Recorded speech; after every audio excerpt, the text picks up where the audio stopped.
To perform hip lift, lay on your back with your knees bent and feet flat and palms face up. Cross your right ankle over your left knee. Then lift your left leg up off the ground such that your hip and knee are both bent at 90-degree angles. Keep the shin of the left leg parallel to the ground and the foot flexed up such that the toes and foot are pulled up towards your head. Using the musculature of your right hip, push your right knee out in opposition to your left leg. Keep your upper body relaxed and your lower back pressed flat against the ground by tightening your abdominals. Hold this position for 1 minute, then switch and repeat this exercise on the other side. To perform hip crossover stretch, lay on your back with your knees bent, feet pointed straight ahead, and placed hip width apart. Cross your right ankle over your left knee, and then lower your left leg and right foot to the ground to the left of your body. Keep your right knee pushed out using the muscles of your right hip, and flip your palms over so that your palms are pressed gently into the ground. Your shoulder blades and arms should lightly press into the ground as well. Then turn your head gently to the right. Hold this position for 1 minute, and then switch and repeat to the other side. To perform upper spinal floor twist, lay on your side with your knees up, hips bent at 90 degrees, and knees bent at 90 degrees. It is helpful to have an item such as a yoga block or a shoe box to use as reference to make sure that your kneecaps stay directly vertically aligned with each other, such that both of your kneecaps remain in contact with the yoga block throughout the entire exercise. Once laid on your side in this position, twist your top arm open like a book opening to stretch around and reach toward the floor behind you. Breathe into this stretch, allowing the weight of your arm to continue to pull your torso. Do not simply let your hand rest on the floor, rather keep reaching and stretching to create more lateral rotation and extension throughout your spine. Let the weight of your arm continue to pull your spine around. The goal of the stretch is to get the back of your arm and shoulder to make contact with the floor, not just your hand. You can place your right hand on your left knee to help hold your knees in the right position so that they don't slide or lift up. This will help you twist around further. Also, you can place a small dumbbell in your left hand, something no more than about 3 pounds at the most, to help add weight and thus pull your torso around into an even further stretch. But do not do this if you have any sort of shoulder injury. Only do it if you feel just more stretch. You should not feel any pain at all in this exercise. Hold this pose for anywhere from 90 seconds to 3 minutes. Then switch and repeat on the other side. To perform cats and dogs or cats and cows, start on your hands and knees with your shoulders directly aligned above your wrists and your hips directly aligned above your knees. Your hands should be shoulder width apart and your knees should be hip width apart. Start the motion by rounding your back and tucking your head as you exhale, pushing your shoulder blades away from each other and tucking your tailbone. Then reverse the motion as you inhale, squeezing your shoulder blades together, looking up and extending your back fully, creating as much extension as possible. Repeat this motion back and forth with your breath, exhaling as you round and tuck, inhaling as you look up and squeezing your shoulder blades together. Be sure not to let your elbows bend during this motion, and also do not have any lateral movement, meaning do not have your torso, hips, or shoulders shifting sideways. Your shoulders and hips should stay vertically aligned over your hands and knees respectively. Repeat this motion for 15 repetitions. To perform the kneeling groin stretch, start on your knees. Place your left foot forward and have your right foot be flat on the ground such that the top of your foot is touching the floor. Then, place both hands on your left knee. Push down lightly so that you engage your abdomen. Brace your abs tight and keep your tailbone slightly tucked as you shift your whole body forward to create a stretch on your right hip flexor. The most important things in this exercise are to make sure that you keep your abs engaged and your low back from hyperextending. You want to keep your abs kind of flat, or else you will not create a stretch on the hip flexor. To do this, make sure also that your head and shoulders are vertically aligned directly over your hips. Do not lean forward as you shift your body weight forward. Also, do not allow your low back to arc. And do not allow your tailbone to stick out behind you. Keep pressing down lightly with your hands on your knee to engage your abs and keep a flat midsection. Hold this pose for 1 minute, then switch and repeat on the other side. To perform kneeling growing twist, start in a kneeling position. Place your right foot very far in front of you and your left foot flat on the ground behind you. Then shift your weight forward, keeping your head and shoulders vertically aligned over your hips the whole time and your low back slightly flat and your tailbone tucked so that you feel a strong stretch on your left hip flexor or in the front of your left hip. Make sure that in this kneeling position, your right knee is vertically aligned perfectly over your right ankle and your head and shoulders stay over your hips. Then twist your upper body to the right so that the right hand points at the wall behind you. Place your left hand on the front of your right shoulder and twist your head and your whole upper body as far to the right as you can while maintaining a stretch on the left hip flexor. Hold this position for 1 minute, then reverse it and repeat the exercise on the other side. To perform the squat, you will need a sturdy vertical beam to hold onto. You can also use the door handles or door knobs of a door handle if the door is sturdy enough. Grab the beam or handles with both hands and place your feet vertically directly beneath the handles. Then, sitting back, keeping your arms straight, lower your upper body until your thigh is parallel to the floor. Your knee should be vertically aligned over your ankle, and your head, shoulders, and hips should be all in one vertical line as well. Your elbows should be straight. Lightly engage your shoulder blades together, broadening your chest and squeezing your shoulder blades back and towards your spine.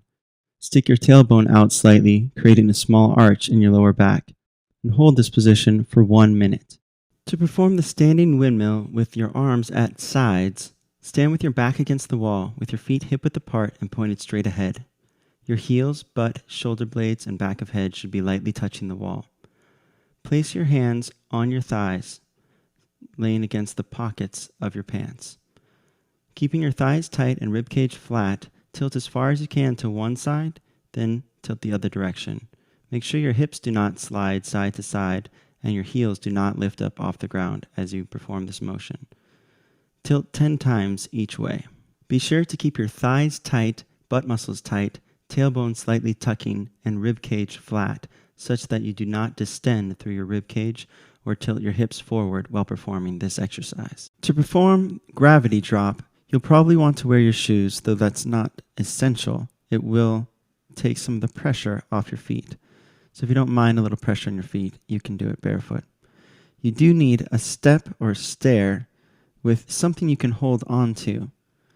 So once you find yourself in a position with those things, stand on the edge of the step with the balls of your feet right on the edge and the heels dropping low into a deep calf stretch. Then, using whatever handles or railings are nearby, alter your weight to shift your head, shoulders, hips, knees, and ankles all into one perfect vertical plumb line. Keep your thighs tight and feet pointed straight ahead and placed hip-width apart. When you look down, you should be able to see your belly button. If your hips are too far forward, you may not be able to see it. You have to shift your hips back so that your weight is truly over your ankles. A mirror to the side to help check the visual orientation can be useful. Hold this pose for 2 to 3 minutes. To perform 3-position toe raises, stand near a wall with your feet pointed out at first and hip-width apart, keeping your thighs tight and your head, shoulders, hips, knees, and ankles all in one perfect vertical line. Raise yourself up onto the balls of your feet, onto your tippy toes.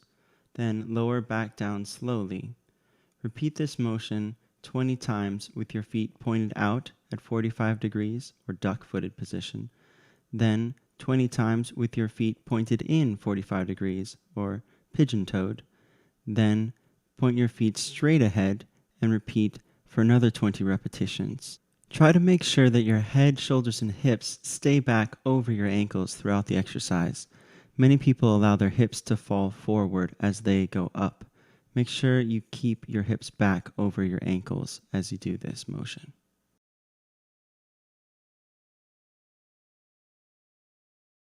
To perform lunge position, bowing, curl, and press, step forward into a deep lunge with your right foot forward and your left foot back. The heel of the left foot should be in the air. Only the ball of the left foot and the left toes should be in contact with the ground, as well as the full right foot.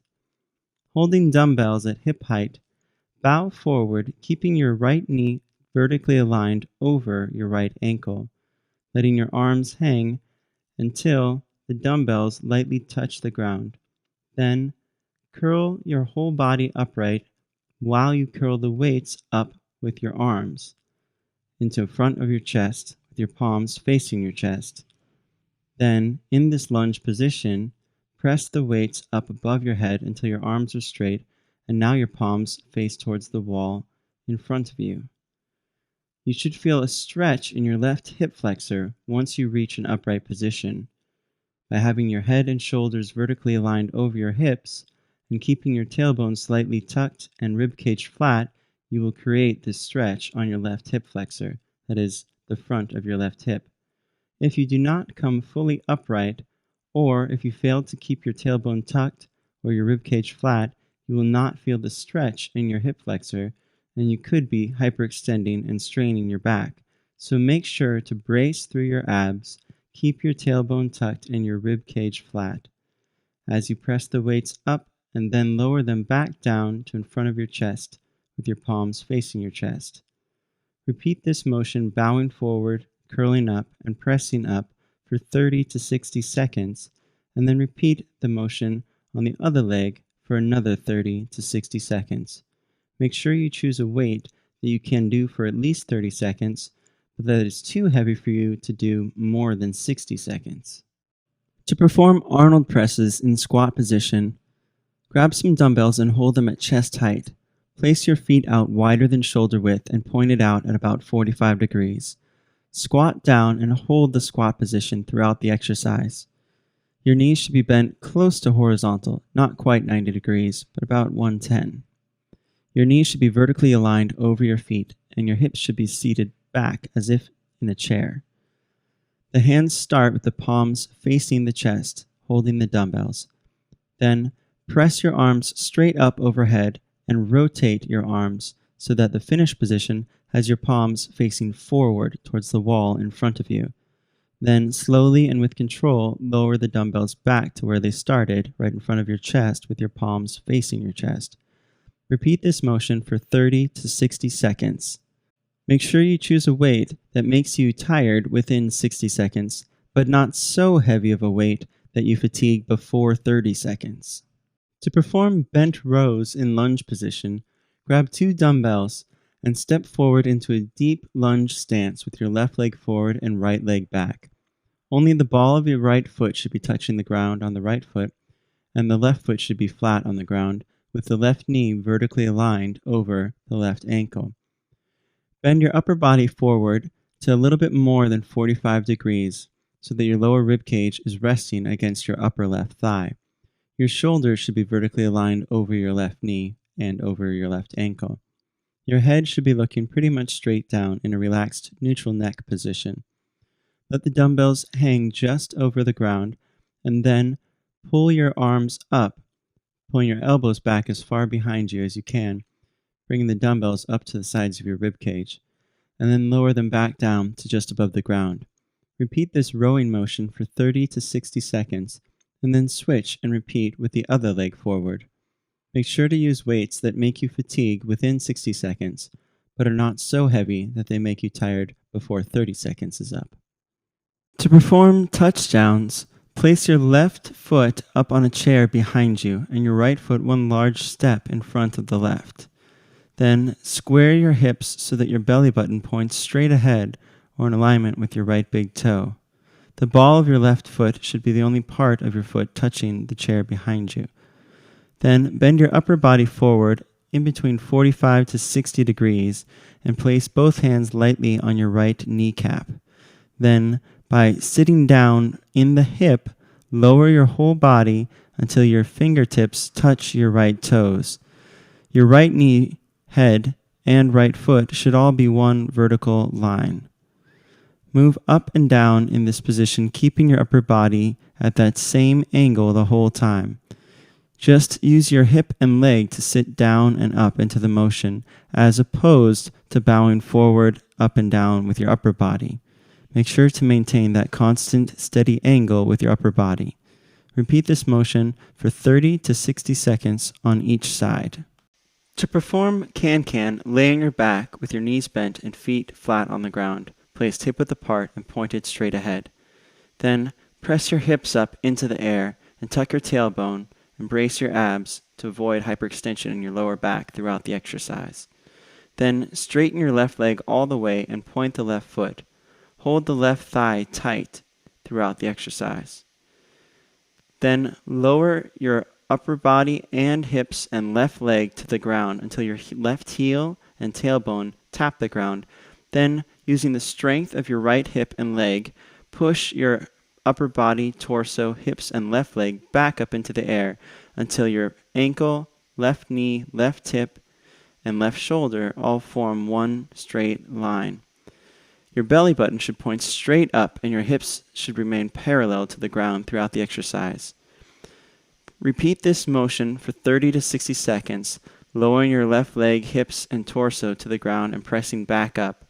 Then switch and repeat the motion for another 30 to 60 seconds with your right leg straight and your left foot grounded. To perform hip lift leg extensions, lay on your back. Bend your knees and cross your right ankle over your left knee. Lift your left foot up off the ground, and using the musculature of your right hip, push your right knee out and away from you, in opposition to the left knee. Keeping the left foot flexed such that the toes are pulled up toward the knee and the foot is pulled up toward the knee. Lower your left leg, keeping your rib cage flat and lower back tucked so it's pressing against the ground. Lower your leg as low as you can while still keeping your lower back in contact with the floor, ideally until your left leg is straight and your left heel taps the ground. Then pull your leg back up until your left knee is bent at 90 degrees and your left thigh is perpendicular to the ground. Your left shin should be parallel to the ground in this position. Do not go that low if you cannot keep your low back in contact with the ground. If you can, great. Go back and forth 25 times, then switch and repeat on the other side. If you find your lower back starts to arc or you feel pain or strain in your lower back as you lower your leg, simply lower it only as far as you can without pain and without your low back arching. Try to keep your palms up and shoulders relaxed throughout the motion. To perform core abdominals, start laying on the floor on your stomach. Place your feet hip-width apart and tuck your feet under so the balls of your feet are in contact with the floor. Place your elbows directly beneath your shoulders and your forearms out straight in front of you. Clench your fists and point your thumbs up towards the ceiling. Lift your hips up off the ground, keeping your thighs tight, tailbone slightly tucked, rib cage flat, and shoulder blades squeezed together. Your head should be looking just straight down, relaxed at the neck. Hold this position, taking extra emphasis to squeeze your shoulder blades together and broaden your chest, rather than rounding your upper back. Hold this position for 30 to 60 seconds. Then, switch onto your side, positioning your right elbow directly beneath your right shoulder and stacking your feet on top of each other. Lift your hips up off the floor, keeping your thighs tight, tailbone slightly tucked, rib cage flat, and shoulder blades squeezed together with a broad chest. Your left arm can either rest on your hip or be raised straight up towards the ceiling. Hold this position for 30 to 60 seconds and then repeat on your other side. Finally, position yourself on your back on the floor. Tuck your elbows vertically directly beneath your shoulders with your forearms on the ground and your feet hip-width apart. Then, lift your hips up off the ground. Keep your tummy flat by tucking your tailbone and bracing with your abs. Squeeze your shoulder blades together and down, broadening your chest. And point your toes and keep your thighs tight. Your head should be looking straight towards your feet. Hold this rear position for 30 to 60 seconds. To perform the dumbbell tricep extensions in seated position, sit near the edge of a chair with the dumbbell and hold the dumbbell lengthwise by holding the top bell of the dumbbell with both hands. Raise the dumbbell up over your head so that your upper arms are as vertically aligned as possible. Lower the weight till it almost touches the back of your neck and then press it back up again to a straight arm position. The whole time, keep your feet flat on the ground, either hip or shoulder width apart, and try to maintain an upright posture with your hips slightly rolled forward and a slight arch in your lower back. Do not hyperextend in your lower back, and also do not slouch while performing this exercise. Perform 30 to 60 seconds worth of tricep extensions, choosing a weight that is too heavy for you to do in good form for longer than 60 seconds, yet not so heavy that you cannot perform at least 30 seconds of the exercise in good form. To perform standing side crunches, hold the dumbbell in your left hand and, standing, place your feet hip-width apart and pointed straight ahead. Keep your shoulder blades squeezed together with a broad chest, your knees straight, thighs tight, tailbone tucked, and abs braced throughout the exercise. Most importantly, do not allow your lower back to arc excessively during this exercise, but rather keep your ribs tucked so that you do not distend your belly or hyperextend your lower back. Holding this braced position, tilt as far as you can to the left, then crunch up and tilt as far as you can to the right, squeezing your obliques or your right side of your torso. Repeat this side-to-side tilt for 30 to 60 seconds. Then switch and repeat the exercise on the other side. Make sure you choose a weight that is too heavy to do the exercise in good form for more than 60 seconds, yet not so heavy that you can't perform the exercise in good form for at least 30 seconds. Also, make sure your feet stay flat on the ground. Do not allow your heels to lift up as you tilt to either side. And also, try not to let your hips sway too much from one side to the other.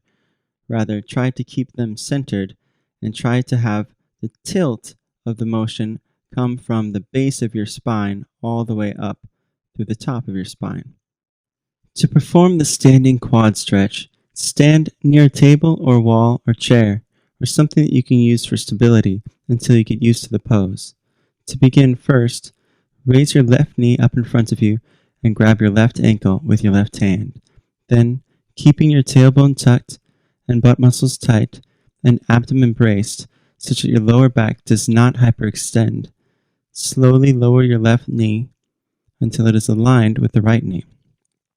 It should be flush, not forward or out to the side, but right next to the right knee. Keep the right leg straight and the right thigh tight. Do not lean forward. Keep your head and shoulders directly aligned over your hips, knee, and ankle. You may want a mirror to your side to verify that all the load joints are stacked vertically. Make sure to keep your butt muscles tight and tailbone tucked and lower back flat, bracing with your abdomen and standing tall. When you gain the ability to balance, reach back and grab with both hands, squeeze your shoulder blades together, and flatten your stomach even more.